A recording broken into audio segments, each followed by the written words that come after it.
So Zeffy is an online fundraising platform for nonprofits. We serve nonprofits all across North America, so Canada and the US.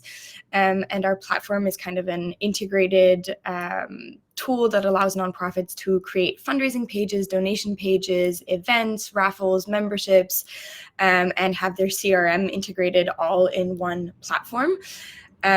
What is kind of particular about Zeffy is that we're the only free fundraising platform in North America. So not in North America, sorry, we're the only free fundraising platform, meaning our platform itself is free to use. And we also cover all transaction fees that are associated with the usage of our platform. So if you receive a $100 donation on Zeffy, you will receive $100 in your bank account. All fees associated with that transfer are covered by Zeffy on your behalf.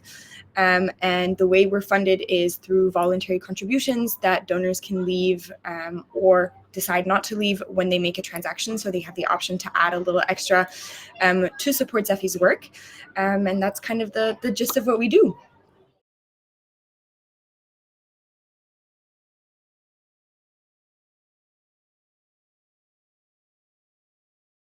So the particularity of our team is that our customer success team is not only focused on customer support and technical support. We're a team of 7, so we're one of the bigger teams in the company, but we all do 50% of work on support during the week, and then 50% is spent on kind of other tasks that allow us to optimize our general support work. So that's implementing the AI, for example, but there's a lot of different projects that go on there. And so in the team of 7, we all do 50% of support during the week, and then 50% focus on other kind of more strategic projects that help us advance other goals in our team.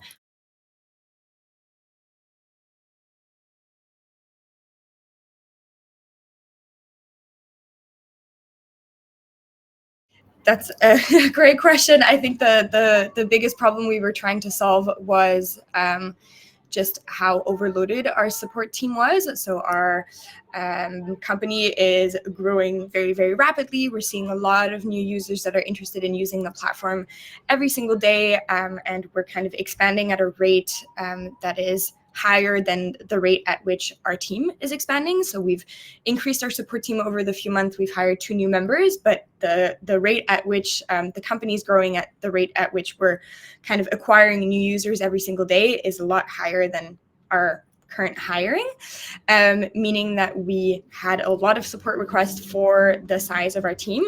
And we were noticing that a lot of the requests that we were taking didn't actually require the intervention of a support agent. So a lot of the questions were FAQ questions, were questions to which the answers actually exist somewhere else in all of the documentations that we make available to our users. So we have our knowledge base with help pages that answers pretty much every single question that you might possibly have when using the platform.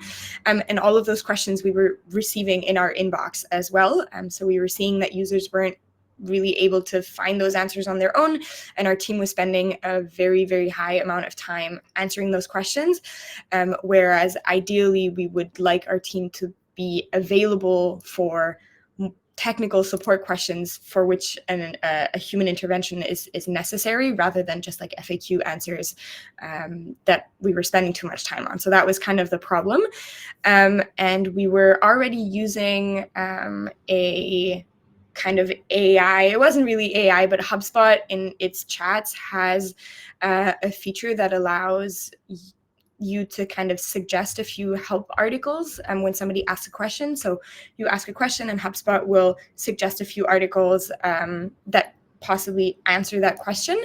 The problem with that, though, was that I think our users are not very fond of going to the article and then finding the one sentence that answers the question. So we needed a way to actually have that answer just written out for them, so that there's no way that they continue on in the support request process, even though the article had already answered the question. They just didn't see it, or they just didn't open it.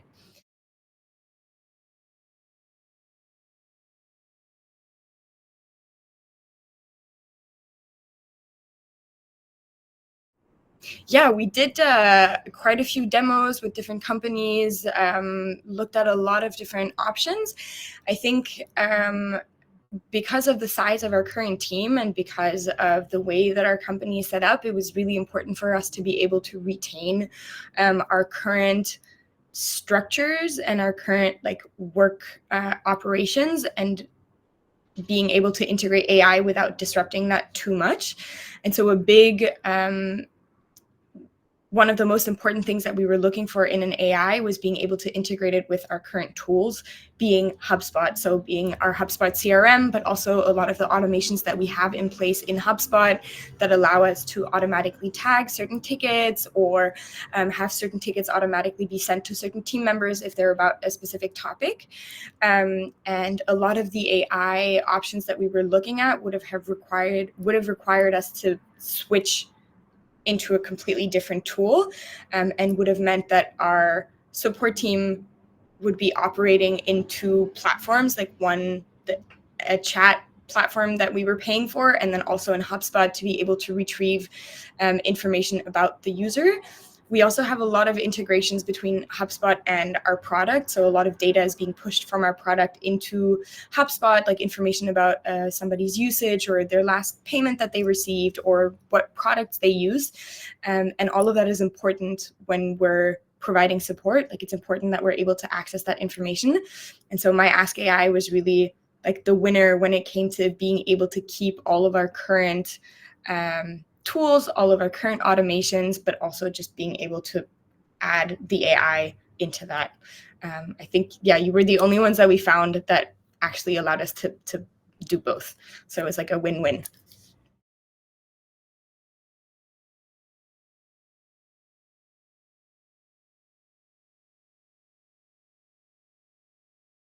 Yeah, so we started just by thinking a little bit about what we wanted the user flow to be like. With the HubSpot integration, we were just trying to see, once a person goes through the AI and has their question kind of not answered, what do we want that process to look like for them afterwards? And once we had just kind of mapped that out on our end, the implementation process was just so straightforward.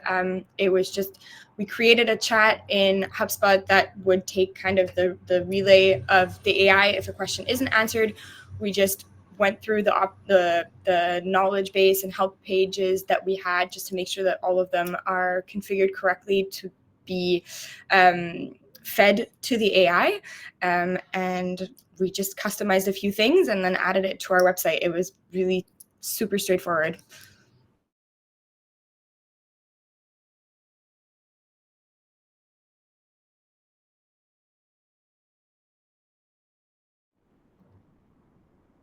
Much lighter workload for our support team, but we're really seeing a difference in the kind of questions that we get. I think just in our day-to-day, we're receiving a lot less, a lot a lot less FAQ questions. We're spending more time on actual complex technical support cases. We're able to provide a lot more support to people that require kind of human advice on how to configure their form, or kind of what the best way to host this kind of event would be. And we're just spending a lot less time answering FAQ questions. I think for our users, the impact is also huge. Just regardless of our workload, having an AI means that they're able to obtain answers to questions very rapidly. Like, our team has pretty fast response times, but if you do submit a chat, there are a few hours between the moment that you submit a request and the moment that you receive a response.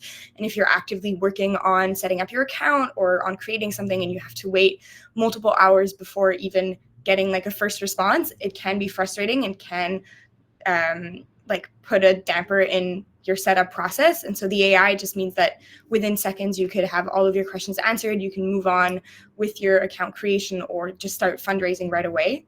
So on our end, we're able to spend a lot more time on technical support cases that require our intervention or our input.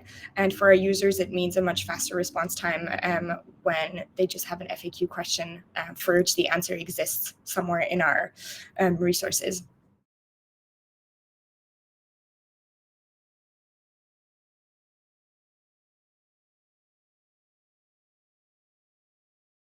So for now, one of the big plans that we have is optimizing the email assistant a lot further. So we've started with the chat, and we're now also looking at implementing the email assistant. We've started doing it manually. So we manually forward emails to the AI assistant if we think that they can be answered by the AI. We'd like to move that to a fully automated process. So every request that comes in via email rather than the chat is automatically forwarded to the AI. I think that's a big plan for us. The next step is also just working on continuing to optimize our AI resolution rate. I think there's still like a few percentage points that we can gain there just by making sure that all of the resources that we feed to the AI actually answer all the questions that people have. There's a lot of questions that people have that are not currently answered in our knowledge base that we actually could just add like a little snippet about in our Notion pages or on the help page. So I think just optimizing that a little further would be great. And then in terms of features, I think one thing that we would be super excited about just because of the setup of our client base would be just being able to ask like a few more questions to the user when they're going through the flow. So one of the big things that we're seeing is we have two different kind of users. We have our nonprofit users, and then we have like donors and buyers that are purchasing tickets or that are making donations. And the support requests that they have are super similar in wording, but very different in their resolution. So if somebody says like refund, are they asking to receive a refund, or are they asking how to initiate a refund? And I think currently we're having a little bit of a hard time training the AI to distinguish between the two and to provide an answer that corresponds to the user type. So I think long term, being able to have the first question be like, what kind of user are you? And then kind of feed different different responses or different resources based on that would be like a game changer for us. But other than that, yeah, optimizing the processes that we currently have is a big part as well of what we're looking to do next.